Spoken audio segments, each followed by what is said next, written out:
Alrighty, good morning, folks. Hello, welcome along to the coverage here in Qatar, round number 23 of 24. We are 45 minutes away from the start of the sprint race, and we'll have the drivers making their way out onto the track very shortly. Some more recent news, well, maybe even breaking news, shall we put it.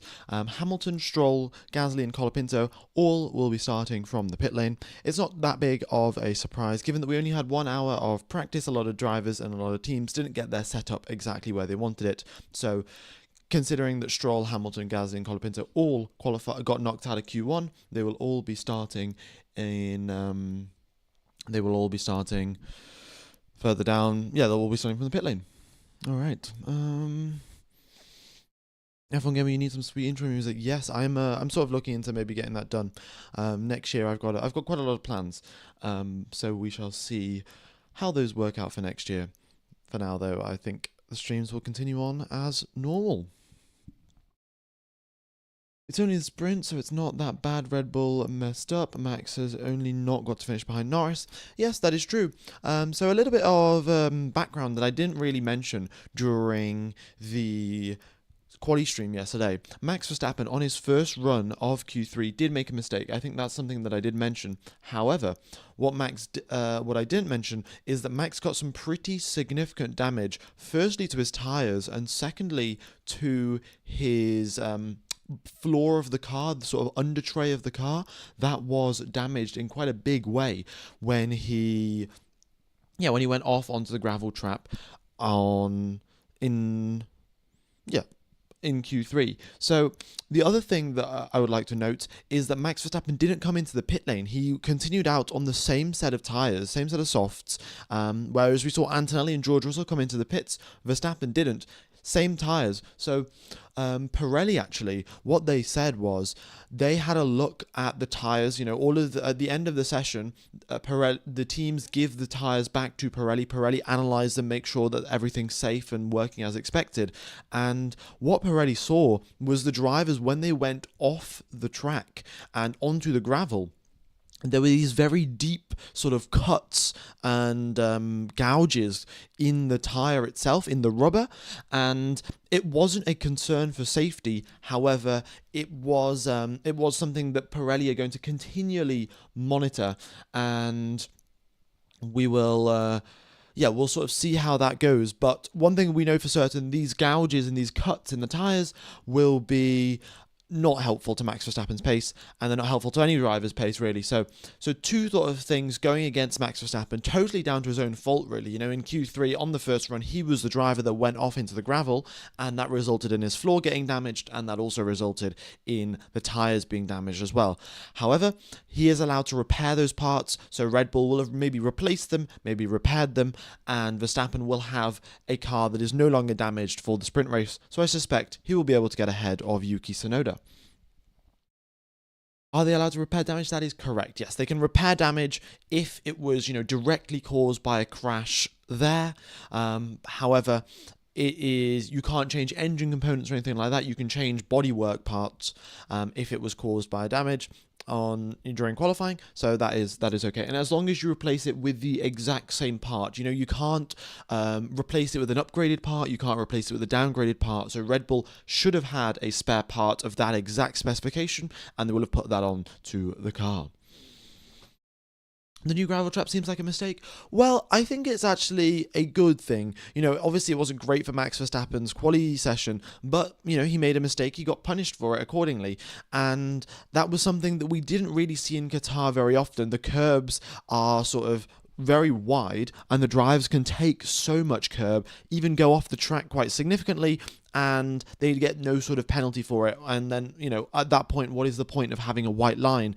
And why would we want loads of drivers getting lap times deleted? That's not how we go racing. We want the drivers themselves to stay within track limits. So I think the gravel traps are a good decision. They could be a little bit unsafe. There is, a little bit of talk about that. But they are sort of very small gravel traps, and then you've got a runoff area on the other side as well. How is Yuki so good? Yuki has been doing Yuki's been doing a pretty good job, really. I don't know how exactly, but clearly something around this circuit, this combination of the car, is suiting him quite well right now. But another thing to point out is that he's outqualified Max Verstappen, but that was Max Verstappen with a damaged car.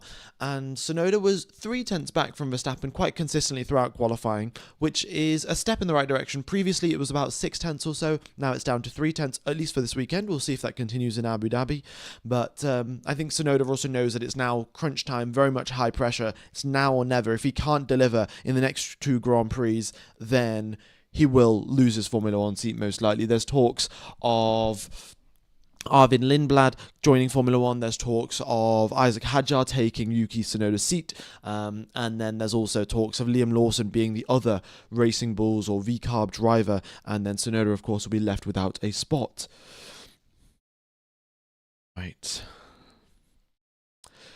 Fun fact, Lance is still ahead of Lando and Oscar in terms of points at Vegas. Yeah, that is correct. Even if he does well in these last 2 races, it doesn't make up for the other 22. It doesn't. That is of course very, very true. But one thing that I would like to point out is that Red Bull will very highly value Yuki Tsunoda if Tsunoda helps Max win the title. Like, I think Sergio Perez's contract was also a little bit up in the air in 2021 when his performances weren't exactly where they needed to be. I think Bottas was consistently doing, if you looked at the difference between Hamilton and Bottas, it was always closer compared to the difference of Verstappen and Perez in 2021. So for that reason, Perez's sort of contract was very much, up in the air. Oh, is Perez going to stay next year? And then, of course, Perez pulled off that monstrous defense in Abu Dhabi, and that sort of sealed the deal for him. I think Yuki Tsunoda is hoping for something along those lines. All right, staying up to watch the race in Australia starts at 1 a.m. Oh, that is well, I mean, you've got your fellow Australian on pole position, so I'd be doing the same, because Piastri is very much back. He has set the lap record, okay? And the other thing is that he had a huge snap of oversteer going towards turn number 4, carried just a little bit too much speed, the rear didn't stick, and he was turning left into a right-hand corner to correct the oversteer, and still Oscar Piastri got on pole. And yeah, there was more lap time left. His second and third sectors were monstrous, and that's how he got pole position. But yeah, it could have been even bigger of a gap. So Piastri is definitely back, and he's looking good this weekend. The question is it too late for Piastri? Why are we talking about Lindblad joining F1 this season while he's not fast in his F2 team? Yeah, that is, again, a very true statement. I don't know why Red Bull is trying to sort of fast-track Lindblad up, because his performance in F2 haven't been that amazing. He hasn't apparently he hasn't beaten his teammate according to this comment, but I've seen him crash quite a few times due to very, very easy racing mistakes. Like, you're in someone's toe going into a corner, like you're going to have to brake earlier, otherwise you're just going to go into the back of them, and Lindblad hasn't done that. And yeah, it's, I think, a little bit too early for Lindblad. I would have thought that he needs at least another season in Formula 2 before he can make the jump up to Formula 1. But Red Bull does have a habit of promoting drivers too early, and well, it hasn't worked out well for them, so I don't know why they still keep doing it. F1 Gamer, the last time there was a mandatory pit stop, it was Monaco and turned into bottleneck procession. Is there a threat of that this weekend? Probably not. Here in Qatar, we still can have some pretty good overtakes, and last year we had quite a few overtakes, drivers going around the outside, especially turns 1, 2 and 3. That's a great sequence of corners for drivers to go side by side and battle it out. So it will not be a procession like Monaco. However, the tyre strategy is already sort of decided. The magic of Formula 1 sometimes is that we don't know if the teams are going to be doing a 1-stop, if they're going to be doing a 2-stop, and what compounds they're going to be using. However, looking towards tomorrow, it seems very much confirmed that it's going to be a medium-hard, medium race, or something along those lines, which means it might make it a little bit stale, because we don't really know. Yeah, there's no uncertainty about what strategies people are doing. I can watch the sprint live with the VPN. It is ORF this weekend. If you go onto Google and search ORF Formula 1, then you can watch the coverage there. what are they called to hold the cars like cool or something? They have dry ice cooling vents, essentially not cooling vents. They have like fans essentially that blow cold air that from dry ice essentially into the ducts of the engine. So the cooling ducts, the cooling inlets, and they mount those over the brakes, over the engine covers and stuff like that to make sure the car doesn't overheat. Tsunoda dive into turn one. Yeah, we may be seeing Yuki Tsunoda pull off a Danny Kvyat-like torpedo move in towards turn number one. So, folks, one thing I would like to confirm, the drivers that are on odd numbers, so 1, 3, 5, they are starting on the left-hand side of the grid. The drivers with even numbers are starting on the right-hand side of the grid. And that is, of course, the inside line. But again, the left-hand side of the grid is slightly more grippy and will have a little bit more performance off the line. So it's a fairly equal balance between having the grip off the line and, of course, having the inside line in towards turn one. Okay. Yeah, 33 minutes till the start of the race. Thanks everyone for tuning in. We'll be getting the drivers going out onto the circuit shortly. They'll be doing their reconnaissance laps and then they'll line themselves up on the starting grid. 19 laps of racing is what we are expecting today, with no pit stops for the sprint race. And track temperatures a little bit higher than what we saw yesterday. So we're currently seeing 32 degrees Celsius, which is what we saw around about the FP1 time. So temperatures a little hotter, and maybe that'll change some conditions. Larry, have you thought about covering the open wheeler series like USF Pro, USF 2000, and starts in Feb 2026? I would love to start covering other series. However, the sort of thing that I'm worried about is now that we've got 200k subscribers, nearly all of these fans are all into, well, you're all into Formula One, but there's not a very high chance that you're interested in Le Mans, that you're interested in MotoGP or Formula 2, so maybe I would start a second channel for that. In fact, I was thinking about starting a second channel just called F2 Gamer, where I just post other random content, and yeah, so I might be doing that. Right, I hope Oscar can turn this around. He's made it tough going for 6 races without podiums and stuff like that, so it's not been great for Oscar Piastri. And another thing I would like to point out, actually, with the top 8, everyone had set, if you look at the lap times of the top 8 for what they set in qualifying, and you also look at their theoretical best lap times, the positions would have been exactly the same. If all top 8 had done their theoretical best, they would have stayed in the same order.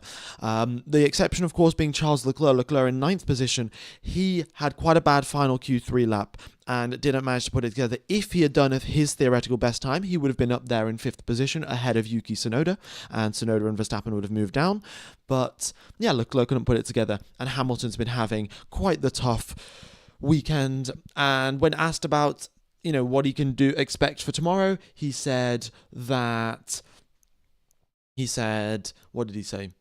Oh, he said, the weather would be nice. That's what Hamilton said. So it's, I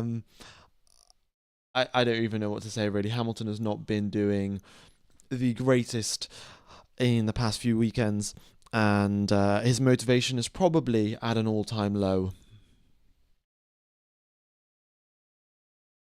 He had a bad setup, same with Leclerc. Yeah, I mean, Hamilton's, of course, been struggling.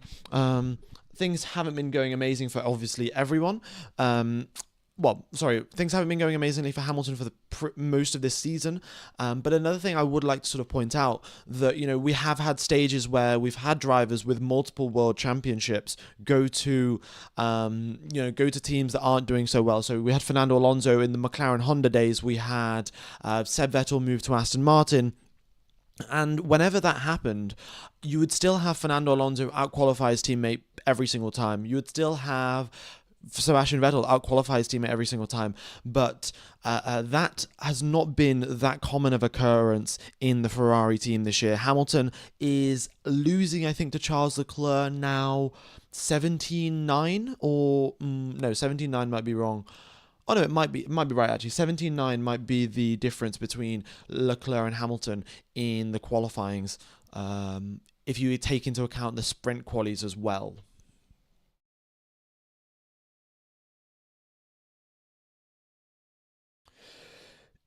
Okay. Leclerc is a good driver, though. That's also a good point, actually. Yeah, because when Vettel was going against Stroll, he was going up against Stroll in Aston Martin. We had Alonso. He was going up against Jenson Button in McLaren Honda, and then he was going up against Stoffel Van Dorn. So, again, that's a little bit different to compare. That's a good point, actually.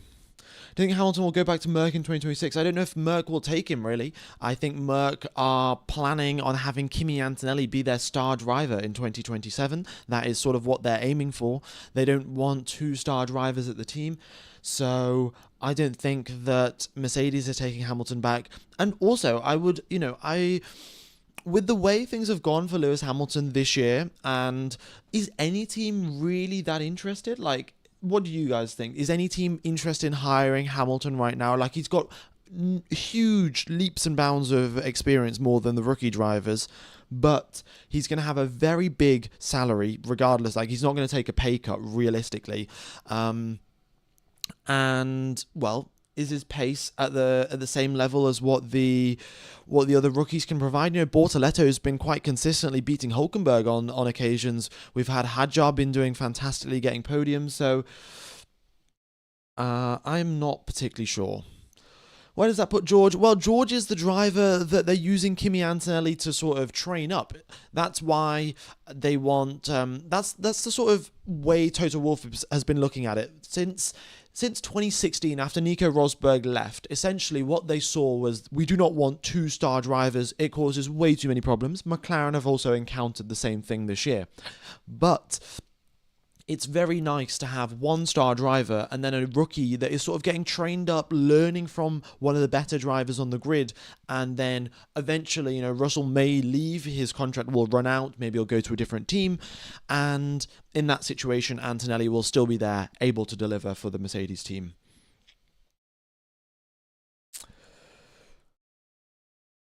The timer needs fixing, I guess. The timer on the map reads quali... No, that's qualifying is starting. So the actual race qualifying starts in 4 hours and 27 minutes. Yeah, that is not the sprint quali. That is the actual race qualifying that will be happening after the sprint race in 4 hours' time. Okay. Yeah, so we've got the drivers. They've come out of the pits. Well, half of them have at least, and they're making their way to the starting grid. They will get lined up, and we'll be getting ready to go racing in 27 minutes. Exoteric, thanks for the $10 donation. On the topic of other racing series, I'll point out that your commentary got me and many others here into Formula One. Don't count yourself out as the ability to attract new fans into other series as well. Just saying. Yeah, that's actually a good point. Maybe, yeah. I guess we're all we're Formula One fans, but then also we're motorsport fans as well. We're big fans of racing, and if there are other racing series that have incredible races where we've got championships going down to the wire, then why not? I will have to have a think, but also I've also got an engineering degree to do for now. That will finish at some point, and then we'll see how much time I've got on my hands to do commentary all over. Well, for all of the different racing series.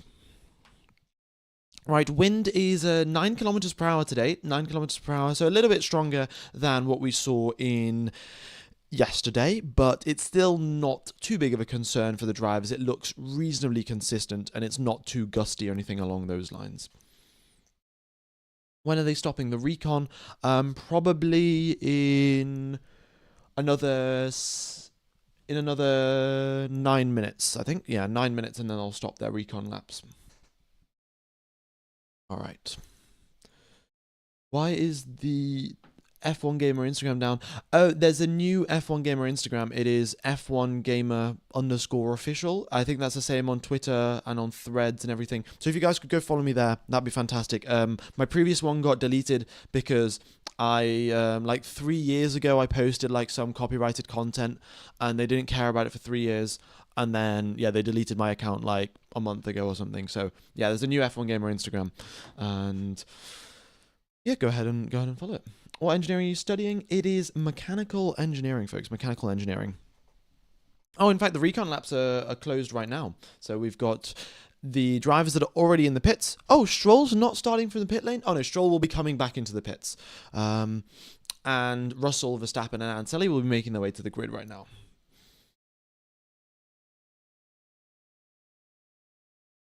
Okay, let's go Franz Hermann. Yeah, let's see what Franz Hermann can do. It was, in fact, folks, this is the first time Yuki Tsunoda has outqualified Max Verstappen since joining Red Bull at the start of the season. He joined in Japan, and things were going quite well, actually, in Japan in the free practice sessions. He was doing quite well compared to Max, and then, yeah, he got outqualified there, and since then it's just been sort of downhill, and, well, a good comeback from Yuki Tsunoda. All right. Where do you see Yuki next year? I think Tsunoda will still stay in Formula One. I would, if I was the Red Bull team principal, which I'm not, but if I was, I would keep Yuki in the team for the first half of 2026, see how he performs, and then think about switching him with maybe Isaac Hadjar, maybe Liam Lawson, maybe Arvin Lindblad. Definitely not Arvin Lindblad, actually. There's no point to promote a Formula 2 rookie directly up into a top team. All right, we've got a few other things to run through. So what I'm going to do is take you on a flying lap of the circuit. So let's get rid of this and let's go with the onboard. In fact, wait, let me move the countdown timer over here, and let's move the onboard here. Okay, so the first thing that I would like to mention, drivers with odd numbers, they are starting on the left-hand side of the grid here. You can see that the ideal racing line is driving over all of the grid positions. That means they're all rubbered in to perfection. So all of the drivers with odd numbers, so Piastri, Norris, Tsunoda, they will be on the clean side of the grid, which is also rubbered in for them, and that will be giving them a lot of grip off the line. Pole position starts on the left-hand side. All of the even numbers, they start on the right-hand side. So the right-hand side has got less grip. It will be a little bit more dirty. However, you do have the inside line going in towards turn number 1, which is always a very, very big advantage. So you make your way in towards turn number 1. The drivers are braking very, very late here. However, one of the things is, we saw this last year during the race, and the inside line is super slippery. Like, it's very, very dirty there. And the problem is that you can have a driver from a little bit further back lock their brakes and go into each other. Like, I'm not saying this is going to happen, but we did see this last year. I think it was Hulkenberg was driving the Haas last year and locked up on the inside line going in towards turn number 1 and caused quite the few collisions.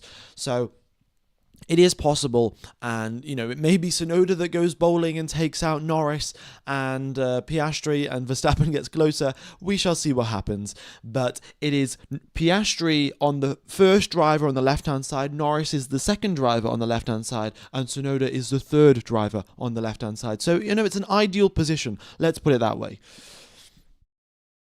All right, let's continue on throughout the lap then. So through turns 1 and 2, you can very much go side by side, and you can in fact pull off a move down the inside. It's quite often you see Piastri, let's say for example, Piastri and Russell are going to be going toe to toe in towards turn 1.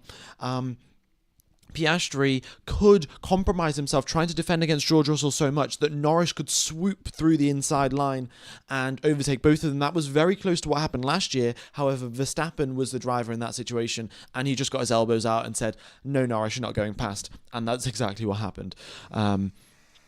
Through turn 3, again, turn 3s are very much just a little kink in the road to the right, and turn 4 is a massive opportunity to send a huge dive bomb, and we could see another thing happen there again. We have got a gravel trap on the exit here on the left-hand side of turn number 5. That is where Max went off in the gravel yesterday, damaged his car, damaged his tyres, resulted in quite a bad quali lap. The damage has been repaired, the tyres, he'll get a fresh set of tyres, so his pace should be better for today's race. And then you continue on through the rest of the lap. You go towards turn number 6, the slowest corner on the circuit. Through turns 2, slowly you get onto the power. Then you go up towards turn number 7, where you downshift into 4th, and it's very, very tricky to sort of keep your car stable through there. The curbs on the exit of turn number 7 as well, very, very large. Turn 10 here, you've got gravel again on the exit, very easy to go over that, so the drivers will be doing their best to stay away from there. Another point that I'd like to make is about the Pirelli tyres. So quickly we'll go through the rest of this lap. Turns 12, 13, 14, triple right-hander, really overheats the tyres, but we'll see how they manage. The front left is the worst tyre for this circuit. You know, that's the one that wears out the most, and yeah, it's quite tricky to manage, to be honest. We had drivers over the radio, like engineers over the radio, like 10 laps into the race, and they were saying like, oh, we're comparing the tyre wear levels between all of the different drivers, and yours looks to be okay. So it's a very big concern here for the front left. The other thing I would like to mention, Pirelli noted that the what was I even going to say? Oh yes, the gravel causes quite significant damage to the rubber of all of the tyres. Maybe the soft tyres, maybe the mediums, maybe the hards. All of them get damaged by driving over the gravel. So for example, if there was gravel brought onto the racing track by, you know, some driver driving off and then, you know, digging their front wing into the gravel and then just bringing it all onto the racetrack, if that were to happen, then Pirelli have recommended to the stewards that it would make sense to bring out the safety car just for a little bit of gravel to move, to slow down the race and then get marshals to clear all the gravel off the track, because that's how major the damage is to the tyres. And yeah, here at Qatar, Pirelli are already worried they've put the limit of 25 laps is the maximum for any set of tyres, because they think that any further than that, they could risk a failure, which you don't want to be happening at, you know, 170 k's per hour. And essentially, yeah, so the tyre situation is a little bit marginal here from Pirelli. And we'll see how that pans out and what the stewards say. You know, the stewards have been advised, or race control has been advised by Pirelli, that if there is a lot of gravel on the circuit, you should deploy the safety car to clear it up. But we'll see what race control does. F1 Gamer, so do the drivers sit in the car on the grid for 30 minutes before the race? What they do is they drive the cars to the grid, they get out the cars, and then they're talking to their engineers. There's a few ceremonies that go on, you know, the national anthem and things like that, and then they'll get back into the car with about 5 minutes, 10 minutes left to go, and that's when they get the helmet on, do their sort of pre-race, whatever it is, meditation, or whatever their pre-race program is, some reaction games, and then they are ready to go racing. All right. Why are 4 drivers starting from the pit lane? They wanted to make some setup changes. Given that we are at a sprint weekend, the drivers only had 1 hour to prepare the car and get the setup that they wanted. Clearly for Stroll, Hamilton, Gasly and Colapinto, it is not where they wanted it to be. So they've decided that, you know, we already got knocked out in Q1, so we're just going to start the race from the pit lane and change our setup. Chances of Alonso podium. Well, Fernando Alonso did get a podium here back in 2021. That is his most recent podium. He got it with the Alpine team, and it was quite the astonishing performance. He was looking incredible yesterday. I watched Fernando Alonso's onboard lap, and there were a few occasions. He had a little snap, I think, outside of turn number 7, and he missed a few apexes by about a meter. So maybe one extra click on the front wing angle, and that understeer would have been gone. But that lap from Fernando Alonso was really good, but there was still a little bit more margin to improve. So Alonso does theoretically have the pace in quali. I don't know how well that translates over to the race, because we've seen this happen multiple times with Aston Martin. They'll be good in quali, and then race day comes around and they're nowhere to be seen. Fernando's last podium was in 2023. Wait, is that correct? 2023, when did he get a podium? I might have forgotten, actually. Yeah, folks, qualifying is in 4 hours' time. The sprint race is in 15 minutes. Yeah, let me know if Alonso had a podium in 23. Oh, in Brazil, did he? 2023, I can't... Okay, it must have been then. Oh, all of 23. Oh, yeah. Aston Martin was so good in 2023. Okay, yeah. Apologies, folks. Apologies. Yeah, definitely in an Aston Martin. Yeah, Alonso got on the podium in like Monaco and in. Yeah, okay. I don't know how I forgot about that one. Alonso's 2023 season was good. That was when Aston Martin were looking like they were potentially going to be a top team, and then they went down the drain.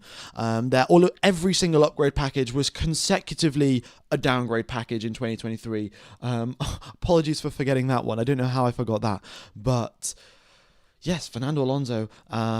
I think 2021 was when he broke his streak. I think it was 9 years or 8 years since his previous podium when he got a podium in 2021. And then, yes, of course, in 2023, he had loads of podiums with Aston Martin. Risk of rain is 0%. Surprise, surprise. We are in a desert after all in Qatar. Not, well, considering last weekend in Las Vegas, we did still have rain. So I guess that's something that we should be careful of. Are those Hypersofts? No, these are just like unnamed tires. We'll get the tire information coming through in approximately 8 minutes or so. Okay. So it should be the medium tyres, I think, for the majority of the drivers. I don't think anyone is really going to be trying the hards. And again, the hards going towards turn number 1 on the inside line, they are the most ungrippy tyre ever. That is what Nico Hülkenberg was on when he went bowling last year in Qatar at the start of the race. So anyone on the hard tyres, they are a potential liability to go bowling in towards turn number 1. Okay. Please change to race mode. Indeed, I shall. Okay. Also, let me get rid of the quali data. All right, fantastic. What is your opinion on the DRS change in 2026? Well, I think, if the FIA implement it correctly, it could also be fine, and it could maybe even improve racing. However, I don't want Formula One to turn into a sport where there is just endless battery management and endless we're going to be the most efficient through turns through sector 1 and 2 so we can deploy all our battery in sector 3. I'd very much like to see the drivers attack and not have to play a battery management game. Okay. Yeah, folks, if you haven't hit the like button, be sure to do so. It goes a long way to helping out the channel. We've got nearly 1,000 likes already, 7,000 people tuned in. Very much is appreciated, folks, if you haven't hit the like button. Yeah, do that. If you haven't subscribed, be sure to do that. I will be commentating right till the end of Abu Dhabi and all of the preseason testing as well. If the preseason testing starts at 5 a.m., I will be there and I will be streaming. So yeah, be sure to subscribe if you guys are interested in that. I know a lot of people for at least the preseason testing streams, what everyone did was sort of just put my live stream on while they were working in the background and just listen to it occasionally, saw what was going on. So yeah, it's quite nice. Why are there only 16 cars on the grid? Because the back 4 made setup changes overnight, and they are starting from the pits. Yeah, the rules say that after qualifying, you're not allowed to make setup changes, and if you do, you have to start from the pit lane. So they did make setup changes, and they're starting from the pits. Explain what's happening with Hamilton. I would love to sort of have some sort of idea of what's going on with Lewis Hamilton, but I don't even think Hamilton knows what's going on. Maybe it's partly Ferrari to blame. I don't think the environment at the Ferrari team is particularly welcoming to I don't know, any sort of new driver. I'm not sure how Leclerc was coping, but Vettel gave Hamilton one piece of advice, basically. The most important advice Vettel could give Hamilton about the Ferrari team was start to learn Italian, because a lot of people in the Ferrari team, their English isn't so great, and if you want to properly communicate with them, Italian is the way forward. So I don't know how good Lewis Hamilton's Italian is right now, but maybe that is something contributing to his experience at the Ferrari team. Okay. Push to overtake from IndyCar. Yeah, push to overtake is quite a nice idea. But it's very similar to sort of the overtake button that we have here.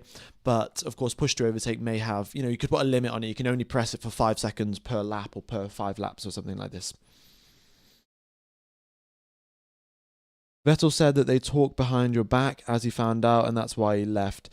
Essentially, yeah, that is why Ferrari, yeah, the Ferrari team. The rumors at least are, I haven't got any sources within the Ferrari team. I do have a few other sources within other Formula One teams, but not within Ferrari. But the rumors go that they are quite the toxic work environment. Okay. Also, folks, I know quite a lot of you have asked where I go to university and things like that. I live in the UK, and that's as close as you guys are going to get. I did actually meet a fan on Friday or Thursday. Yeah, I met a fan on Thursday. The first person that actually came up to me, which was pretty cool. So, if you're in the UK and you see someone that looks vaguely like me, come ahead and say hello. Yeah.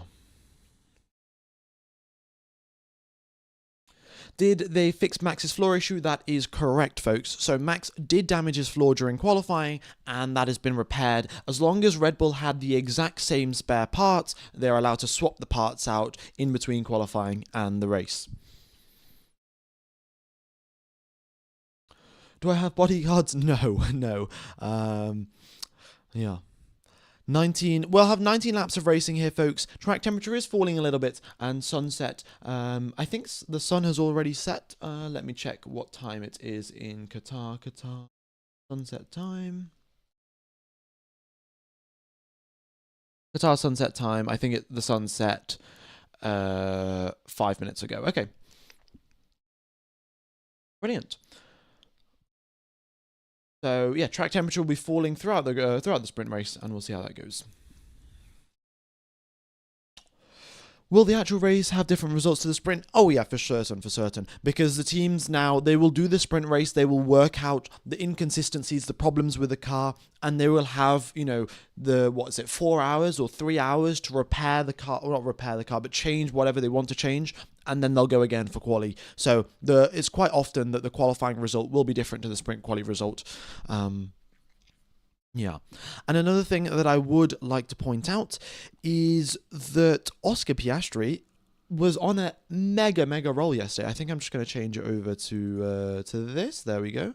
Oh, in fact, no. I am going to move my webcam here and just make it a little bit smaller, and then move this for now.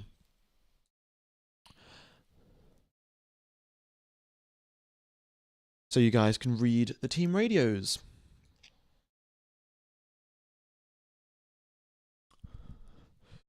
Why are Stroll, Hamilton all starting from the pits? Because they made setup changes. That is why they are starting from the pit lane. Oscar Piastri looking to bounce back at Qatar here. He was doing quite well. I think he did quite well here last year as well. If I remember correctly, he got a podium here last year, maybe? Qatar 2024 GP results. Yes, Oscar Piastri got a podium here last year. Finished ahead of Lando Norris as well. Norris, in fact, ended up down in... Where did Norris end up last year? Norris was in 10th position last year. So, yes, it was quite the good race for Oscar Piastri, and he had a very, very nice... This was, in fact, one of the few races where he did get a podium in the second half or the final third of the season in 2024. All of the other racetracks were not that strong for Oscar Piastri last year, and, it's been very sort of similar this year, but we've arrived at Qatar. Piastri got a podium here last year. He's looking even better this year, so we'll see how that works out for him, and, yeah, it's going to be interesting. Max took out Oscar at Abu Dhabi. Okay, fair enough. Oh, wasn't that the Oscar? Yeah, okay. How can Red Bull Racing prove that they kept the same setup after changing Max's floor? It's not, you can't really, you don't have much to change in terms of setup on the floor. It's just the exact same spare part, and the way that the way that they prove that is that when they are changing the part, there is an FIA sort of technical delegate there. So someone from the FIA is watching Red Bull take off a part, say, this was the damaged part. You can see that this is the sound, like this is what it looks like, and this is where it's broken, and we are going to change it with the exact same spare part. And quite often, I think these parts are also registered with the FIA, like they have the dimensions written in and what sizes and what shapes they are, and the stewards will check that accordingly. All right.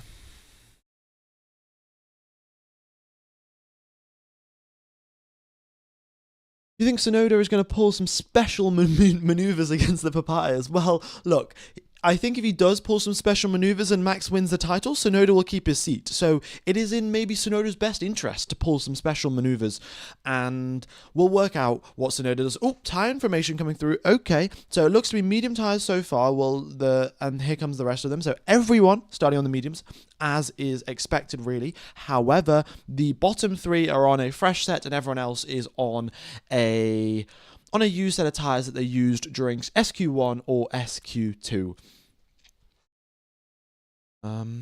So everyone's on the same tyres. Not going to have that big of a difference between people off the line in terms of pure pace off the tyres. However, the drivers on the left-hand side of the racetrack, they will have a cleaner the track will be cleaner. There'll be more rubbered in. So drivers with odd numbers, Oscar Piastri, Lando Norris, Yuki Tsunoda, they've got a cleaner part of the grid, and they will be looking to take advantage of that. And of course, all of the drivers with even numbers, they will be starting on the right hand side of the grid, and they will have the inside line in towards turn 1. Brilliant.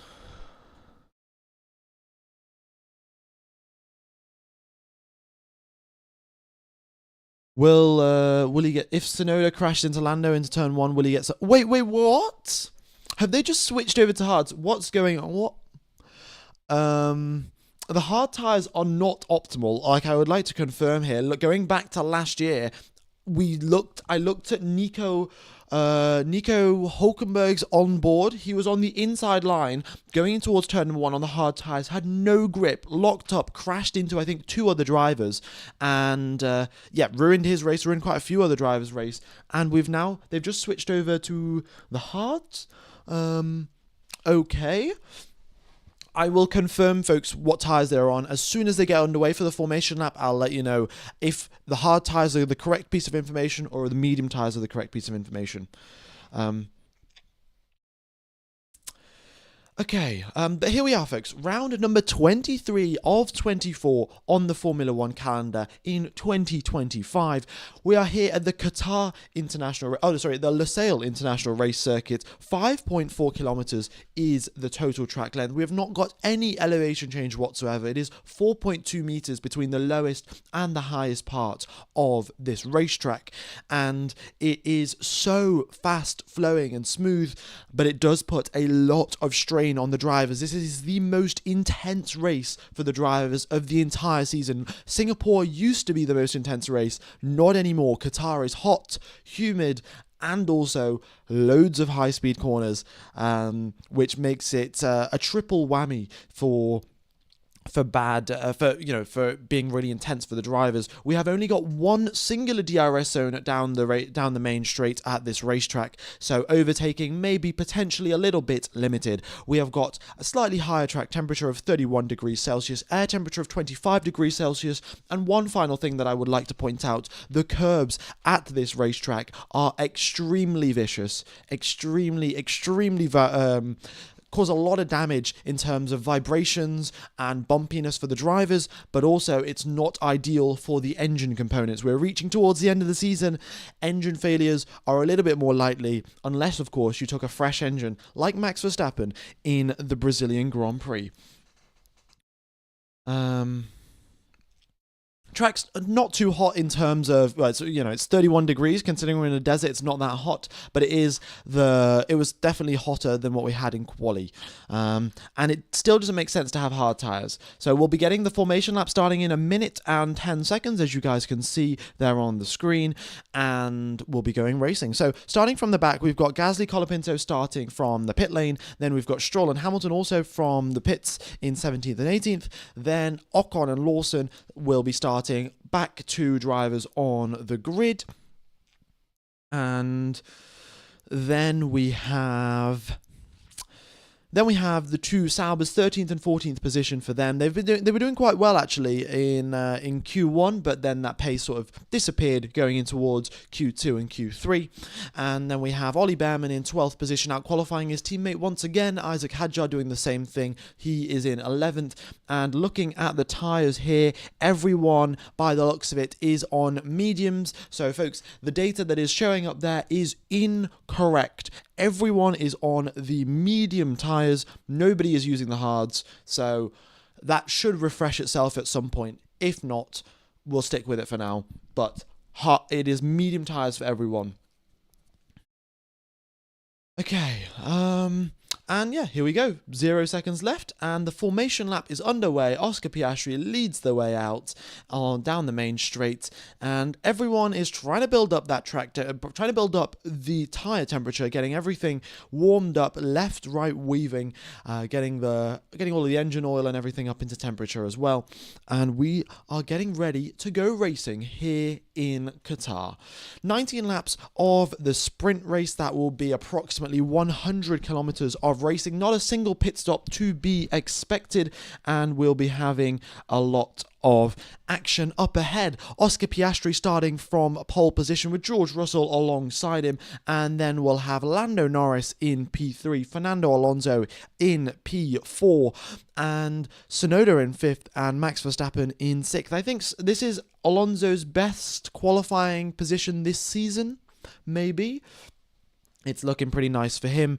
Carlos Sainz is there in 8th position, and Kimi Antonelli in 7th. Nice job there from Carlos Sainz actually yesterday, getting that Williams into Q3. Same thing can be said for Alex Albon.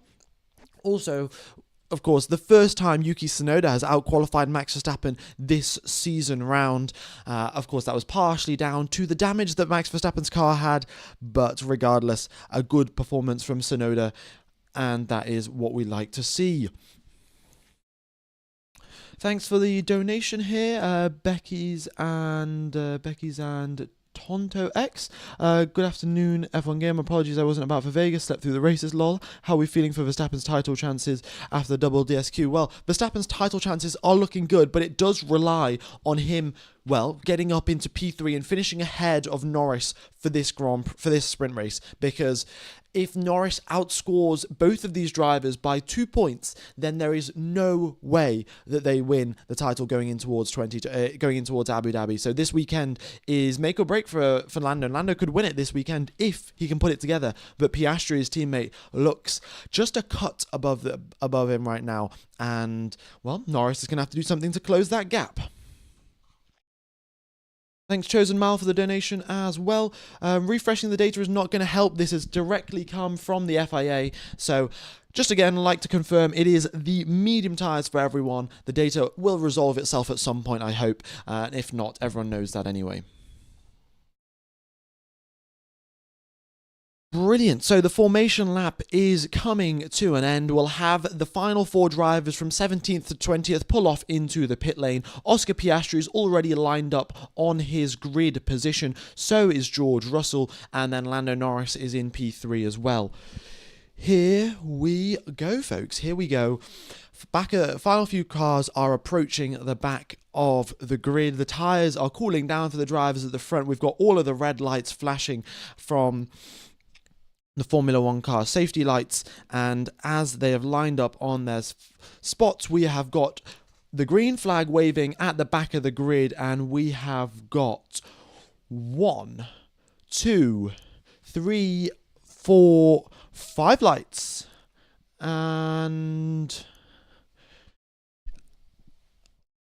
we are underway for racing. Here we go. Good start for Oscar Piastri. Fantastic launch. Lando Norris trying to get ahead of George Russell already, and they're nearly 3 wide, 4 wide in towards turn number 1. Piastri is running away with this. Max Verstappen versus Lando Norris in towards turn 3. Norris defends nicely as they make their way through there, and Fernando Alonso is still in the fight. Tsunoda is 4th, and Max Verstappen is 5th.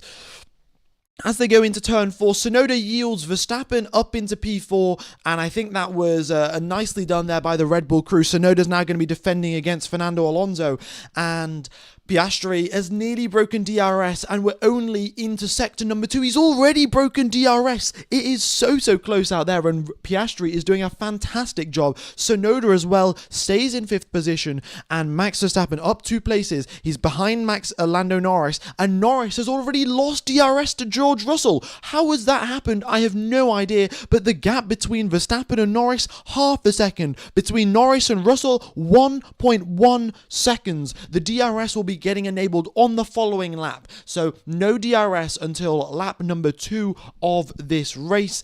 But Piastri 1.3 seconds in the lead. Russell makes a little mistake coming out of turn number 14. Norris has closed that gap up and Verstappen is hot on his heels.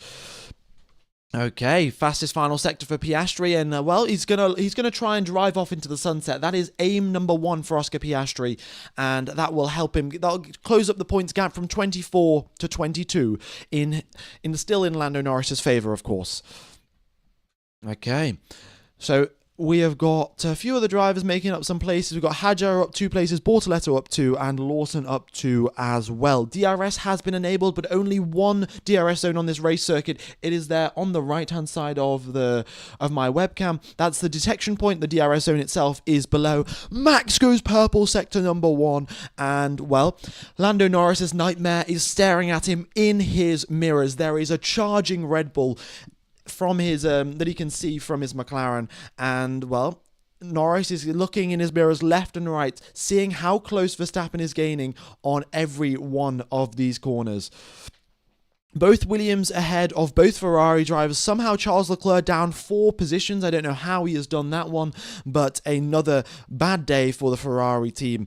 And we'll see if they can turn it around going into qualifying later today. Piastri, though, past the detection point. 1.3 seconds is the gap between him and Russell. So no DRS for Russell, no DRS for Norris as well. However, Verstappen has got the DRS. He's got the overtake button. He's tucked into the slipstream. He's got a bit of a top speed advantage as well. Here he is coming across the line. Is he going to make a move in towards turn number 1? Does he just dart to the inside? He darts to the inside. Norris goes wide, trying to make sure that there's no contact, but maybe that was just a little bit too early from Max Verstappen, and he cannot get that move done in towards 1, and he'll have to wait and sit back through another 5 kilometers of dirty air, high-speed corners, stuck behind that papaya rear wing, and, well, how is that going to be affecting his tyres? We know that the front left feels a lot of heat around here, and then being in the dirty air is not fantastic either. What does you have to say over the radio? He gets told over the radio the gap was 0.7. So, folks, the gap coming out of turn number 16 was 0.7 seconds between Norris and Verstappen. Verstappen was about to make a move. Now, if it was 0.6 seconds, I think Verstappen would be side by side in towards turn number 1. So that's what you've got to look out for. As they exit turn number 16 there, at the bottom right of the track map, is the gap 0.6 seconds. George Russell, fastest lap of the race. He goes 1 millisecond quicker than Oscar Piastri, so both drivers have got some solid pace there. And in fact, Russell makes a mistake, I think, in Sector 3, and Norris has just got DRS here. Maybe this is tactical here from George Russell, because he knows that if Verstappen overtakes Norris, Verstappen's probably also going to overtake George. So maybe that's slightly tactical, I'm not sure, but Russell's final sector was about 2/10 slower than Norris's, and that's just ensured that Norris could hang on to the DRS. Ooh. But Piastri, this is his job. Drive off into the sunset. 1.3 seconds is still a little bit too borderline to be off into the sunset. You know what I mean? Like, the gap is one mistake in one corner, a little bit of oversteer off into the gravel trap, and that gap goes plummeting back down to half a second.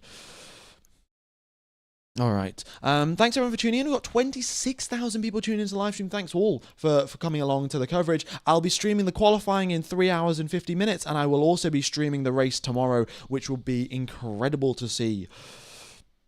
George wants Norris to grind that wood. Yeah, grind that plank. Well, we'll see how that goes. But on this occasion, Norris no longer has DRS from George Russell, unless Russell makes a mistake through turns 12, 13, and 14. He might be backing out. Verstappen's over the radio saying the bouncing is still very bad. Maybe Verstappen's plank is not going to do well. Yeah, they are bouncing. Oh, no, he says they are bouncing so badly. Wait. That radio is just there. Look at that on the right-hand side. Right column, middle radio. They are bouncing so badly, is what Verstappen says over the radio. Okay, well, we'll see what happens. The gap, as they exit turn 16, is still 0.7 of a second. Verstappen too far back to make a move in towards turn number 1. He's going to have to continue on and get closer as he can. Yeah, lap number 5 of 19 here in the Qatar sprint. And when Max says they, he means the driver ahead of him, which is Lando Norris. Okay.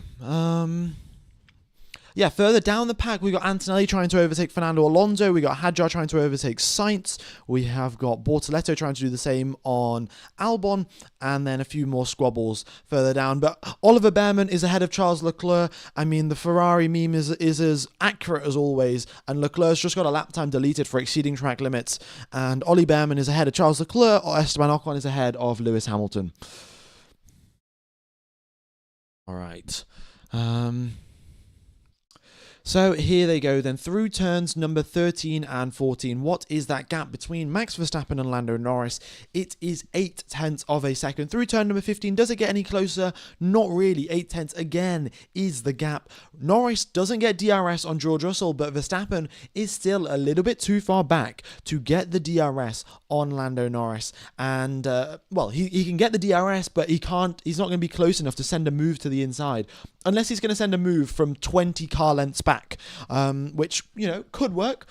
There's always a chance, of course. In Formula One, anything can happen. And as we saw in Las Vegas, it usually does.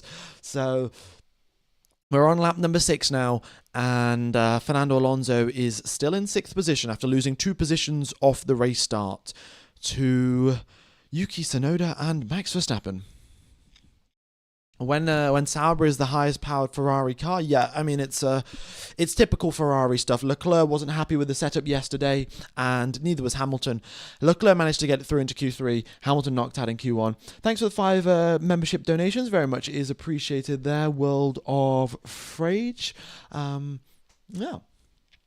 Thank you. Okay, personal best lap time there from George, personal best lap time from Norris. Max Verstappen, however, not a personal best lap time, and in fact a 10th slower than Lando Norris on that previous occasion. And it looks like he's dropping out of the DRS range as well. Here he is, coming to the DRS detection point. It's just on the exit of turn number 15 there, and it's 1 point. Oh, he's just got it as he goes through 15. Very, very aggressive on the entry, and he stays within the DRS range, but still 9/10 back is a little bit ludicrous to send a move from. Oscar Piastri, fastest lap of the race, 1.5 seconds quicker than George Russell, so maintaining that gap nicely. And of course, he can't push too hard too early on because the tyres may wear out. They are a little bit borderline here in Qatar.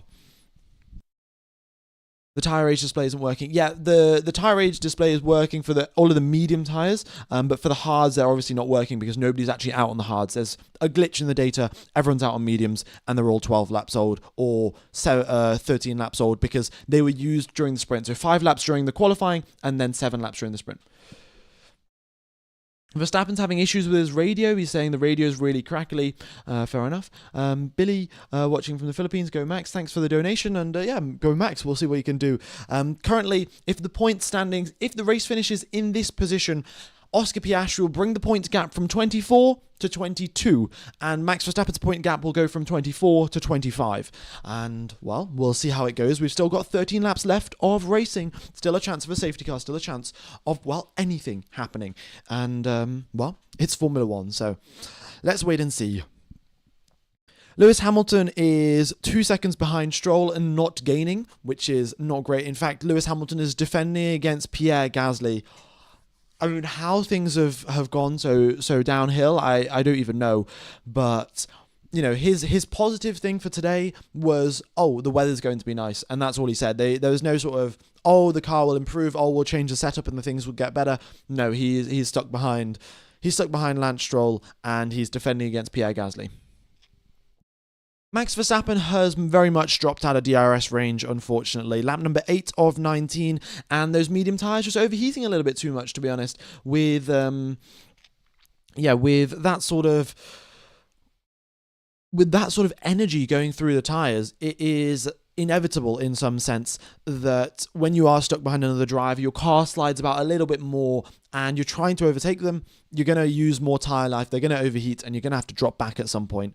So Verstappen he's dropped back now, and we'll see what he can do if he mounts another attack with 12 laps left to go. George Russell purple in the first sector, 2 tenths quicker in the first sector compared to Oscar Piastri, but the gap now up to 2 seconds, so Piastri being very, very consistent, and he was George Russell was 3/10 quicker in sector 1, and Piastri was 3/10 quicker in sector 2. So they're very much trading blows there, and Piastri is doing exactly what he needs to do. If he says that first position, if Piastri has to just get first in every other, in the sprint and in tomorrow's race and in Abu Dhabi to have any hope of winning the championship, it's very much in Lando Norris's favour.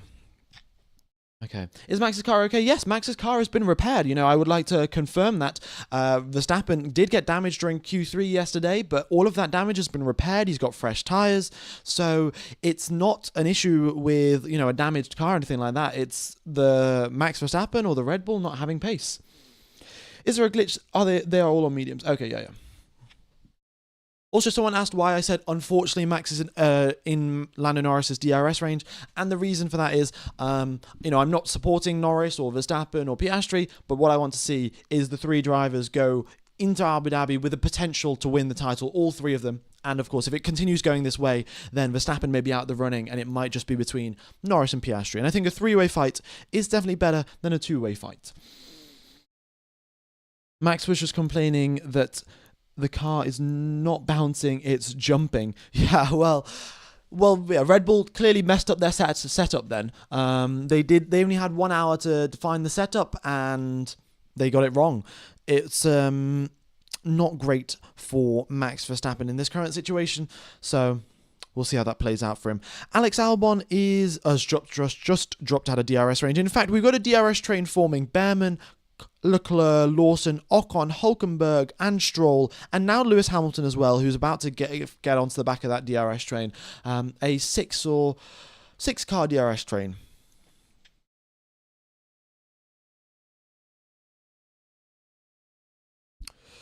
I agree. I want to see a three-way fight next week. Yeah, I mean, three-way fight would be mega, wouldn't it? Oh, Charles Leclerc looks to the inside of Oliver Behrman, sends one, but Ollie Behrman round the outside. Impressive defensive work. He's not getting sort of, caught out by, there's a Ferrari diving down my inside. I'm going to take the racing line. I'm going to go around the outside, and Leclerc's not going to be able to overtake me. So very, very good defensive work there from Ollie Behrman. Of course, Leclerc, when he does go to the inside line, he's risking himself by putting himself on the dirty part of the circuit, and that makes it very easy to lock up, very easy to crash. So Behrman... And it also makes it harder to overtake. So Behrman's doing the right thing there, staying on the clean part of the circuit and, carrying all the speed that he can. Okay. Gaps up at the front. 2 seconds between the top two, then 2 seconds again between second and third, 2.5 seconds between third and fourth, 2 seconds between fourth and fifth, and 2 seconds between fifth and sixth. Wow. Tsunoda, second call at track limits, needs to lock in. Yes, I have been... they've been popping up on my screen. Tsunoda has got 2 track limit extensions, one on lap number 6, another one on lap number 8 at turn number 10. If he does get a third one, he'll get a black and white flag. If he gets another one after that, that will be a 5-second time penalty. So he's got to be careful at turn 10. There is, of course, a gravel trap on the exit of turn number 10, but still, Tsunoda is, running that very, very fine and somehow exceeding the track limits, but not exceeding onto the gravel trap. Okay. Oh no, Tsunoda's just got another lap time deleted. It's just popped up on my screen. Black and white flag for Yuki Tsunoda again at turn number 10. He's done it on lap number 6, lap number 7, and lap number 8. 3 laps consecutively. Huge snap of oversteer there for Charles Leclerc as he goes through, I think that's turns number 4, and he's now about to get overtaken by Liam Lawson. He pushes Lawson off onto the gravel. Lawson has his foot to the floor over the gravel, overtakes Charles Leclerc. Incredible move there from Liam Lawson, and now Charles Leclerc is battling against the other Haas of Esteban Ocon. It's not a penalty just yet. He's been given a black and white flag, which means, this is a warning. Do not do this again. Otherwise, you'll get a penalty. So if he does it one more time, he will get a penalty. And they'll be coming over the radio. They've said that to Yuki. We've had a third warning, so no more track limits. No more track limits, no margin. So lots of margin at turn number 10. Yuki saying, no, please repeat, I didn't go. So Tsunoda still doesn't believe he exceeded track limits, but Colapinto has also been given a black and white flag as well. Oh, no, no. Tsunoda's done it. Tsunoda has exceeded track limits for the 4th time, and that will be a 5-second time penalty heading his way. Charles Leclerc re-overtakes Liam Lawson as they go in towards turn number 1, and Lawson doesn't fight it all that much, and we'll see how that goes. We'll see if Lawson can re-overtake him. Thanks, Mal, for the donation. Ferrari looking fast. Yes, I think before they hand out the penalty, they'll have to check the replays just to make sure that there isn't a mistake with the system or anything like that. And then they will, I think Tsunoda will then be given the 5-second time penalty. It'll come through on race control.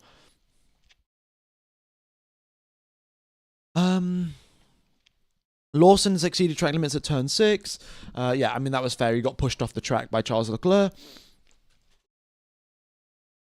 All right, lap number 12 of lap number 19. Yuki Tsunoda in 5th position was going to score, what's that?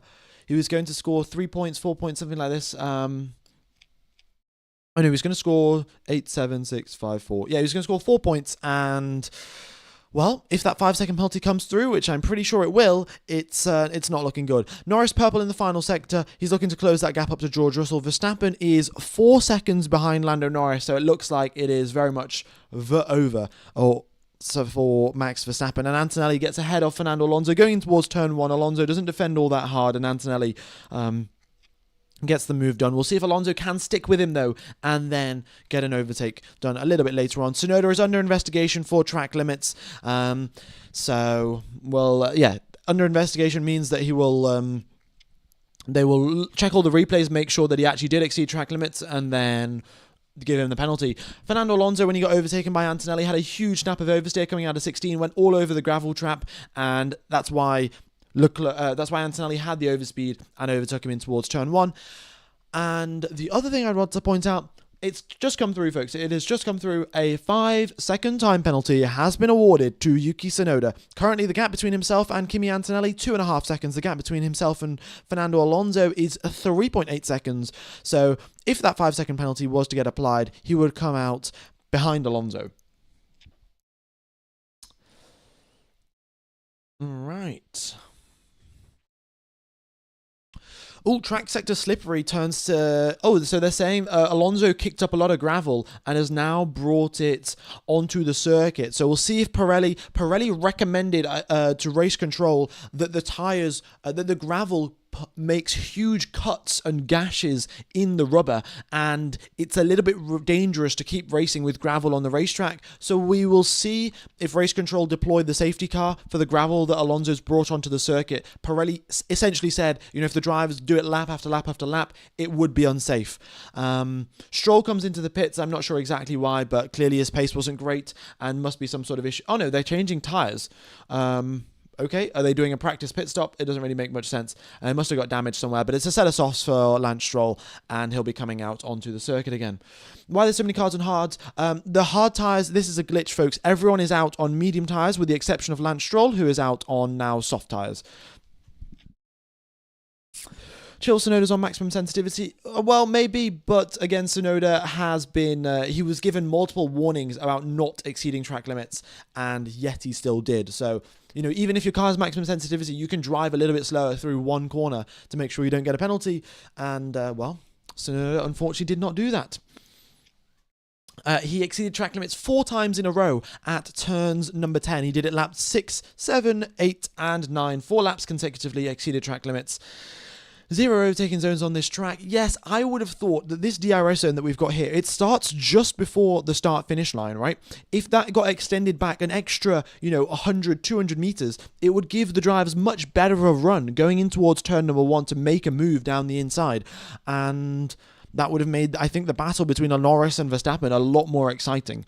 Yeah, so maybe the FIA next year will extend out this DRS zone and make it a little bit longer. Why is Piastri and Russell not pitting? Nobody's pitting because it is just it's a sprint race. You don't have to pit. This is a glitch in the data, folks. A glitch in the data. Nobody's out on hards. Everyone's out on mediums. Big gap between Russell and Oscar. Yeah, I mean, it's a 2.2 second gap. It's not the biggest that we've ever seen, but again, he's doing his best to keep that... well, Piastri's doing his best, and he's doing a pretty fantastic job, actually, of keeping it at 2 seconds, not letting George get within or even close to DRS range.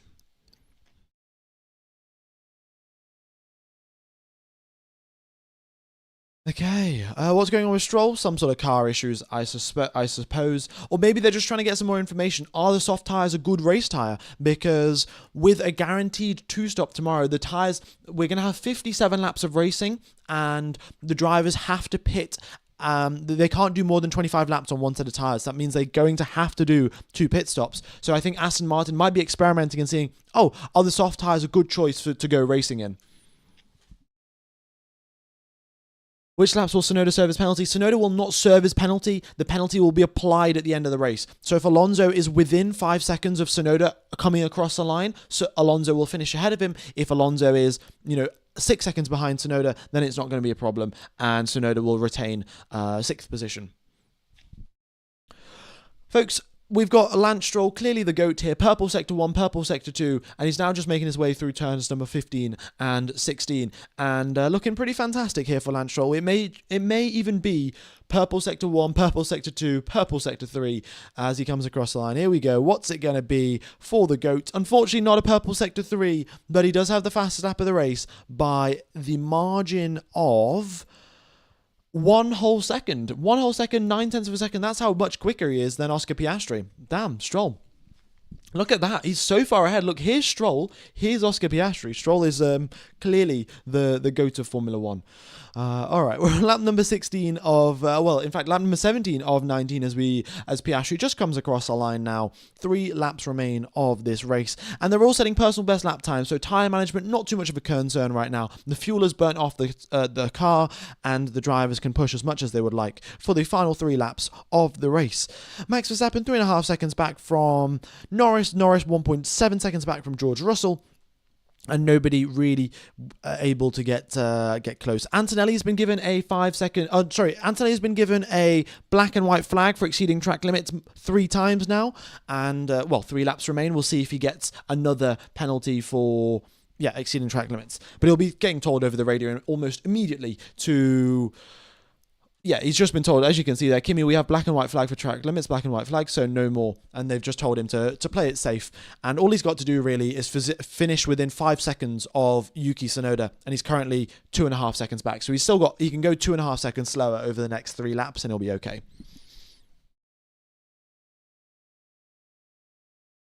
Why is Ferrari so bad?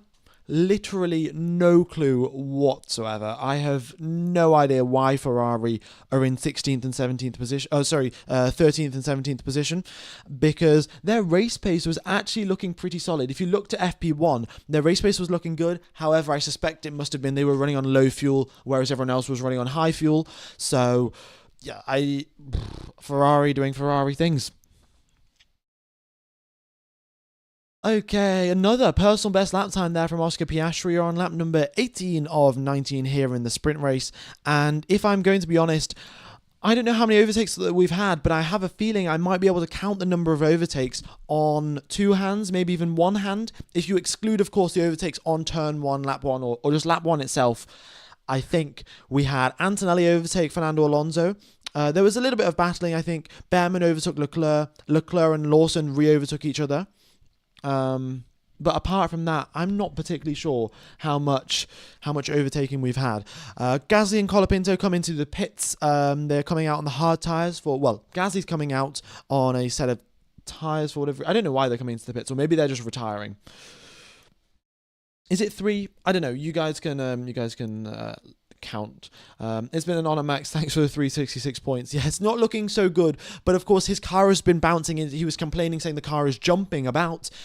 Red Bull have 3 hours and 30 minutes to fix whatever setup issues that they've got right now and get Max out back in a good car for qualifying for the actual race. And of course, there are so many more points on offer right now. If the race finishes as the standings currently are, the gap between Oscar Piastri and Lando Norris will go from 24 points to 22 points, and the gap from Lando Norris to Max Verstappen will go from 24 points to 25 points.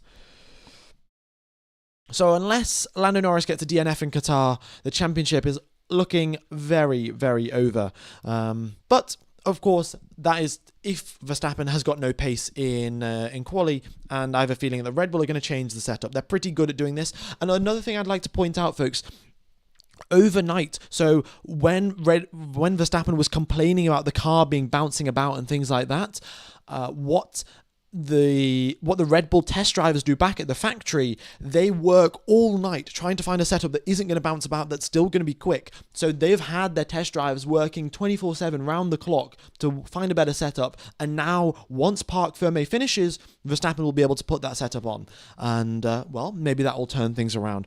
But right now we have got Oscar Piastri coming out of turn number 15 and 16. He got pole position here. He led out of turn number 1. He led out of lap number 1. He has never looked back. In fact, Russell never even got DRS from Oscar Piastri. It has been an incredible sprint race for him, and he's done exactly what he needed to do to keep his title hopes alive. 22 points is the gap now between Oscar Piastri and Lando Norris as they come across the line. George Russell in P2, scoring 7 points for the Mercedes team. Max Verstappen in 4th place. Yuki Tsunoda comes across the line, but with a 5-second time penalty, he loses the position to Kimi Antonelli. Fernando Alonso across the line, 7th place for him. Then we've got Carlos Sainz, Isaac Hadjar, and Alex Albon coming across the line on the final lap of the race, 8th, 9th, and 10th. And that has been the top 10 of the sprint race, folks. It has been a pleasure commentating to you guys. It looks like we may be getting another fastest lap here coming from Pierre Gasly, but quite the I'd say partially interesting sprint, not really the most interesting thing we've ever seen. I think if the DRS zone was longer, it would have definitely helped. But qualifying, of course, things can very much get turned around. Norris will be trying to get closer to Piastri. Piastri will be looking to not mess up turn number 4 and set another record lap time. Verstappen will be hoping to not have a car that's bouncing about and broken after driving over gravel. And, well, we'll see if Tsunoda can out-qualify his teammate again. So, checkered flag for Oscar Piastri and P1. They'll check the plank. The plank's going to be fine, folks. It's only 19 laps of racing, so the plank will be more than fine for the McLaren drivers. I think Verstappen maybe was complaining about his own bouncing rather than the McLaren bouncing, but we'll wait and see. Okay, so I shall pop up the championship standings up on the screen, and then I'll send you over to this qualifying stream that we've got going on. So these are the championship standings here, folks. You can see plus 6 points for Norris, plus 8 points for Piastri, so that points gap goes down to 22. And yes, plus 5 for Verstappen. And everything else, Aston Martin go ahead of Haas. There's only 2 points. There's only 1 point between them. So, you can't actually see that on the screen. But essentially, Haas are on 73 points, Aston Martin on 74. So, good job there from Aston. Fernando Alonso scoring those 2 points. Yuki got a 5-second time penalty for exceeding track limits 4 times during the race. It was only a 19-lap race, and he exceeded track limits 4 times, so not ideal there for Tsunoda. But he'll look to learn from that lesson. So, folks, it's been a pleasure commentating to you guys. The qualifying stream will be starting in 3 hours' time. Qualifying itself will be starting in 3 hours and 30 minutes. So have a wonderful 3 hours, and I hope to see you then for the qualifying stream. We're going to have the normal Q1, Q2, Q3, Piastri, Norris, Verstappen going head-to-head, and probably George Russell as well going head-to-head for pole position. We'll see how that works out. So, thanks all for listening. Thanks all for listening along. And wait, folks, correction. Yuki Tsunoda has got his 5th position back, and Kimi Antonelli was under investigation for track limits, and he has been given a 5-second time penalty. So they've just added 5 seconds on to Kimi Antonelli's time, so the positions stay as they were. 5th position for Yuki Tsunoda, 6th for Kimi Antonelli, and 7th for Fernando Alonso. Not ideal for Kimi Antonelli, but he got a warning from Mercedes telling him that he got a black and white flag not to exceed track limits, and yet he still did. Okay then, folks.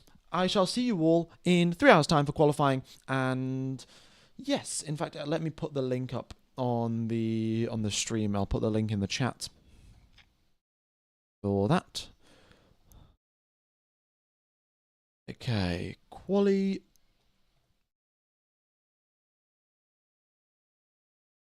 There we go. Ooh. Fantastic.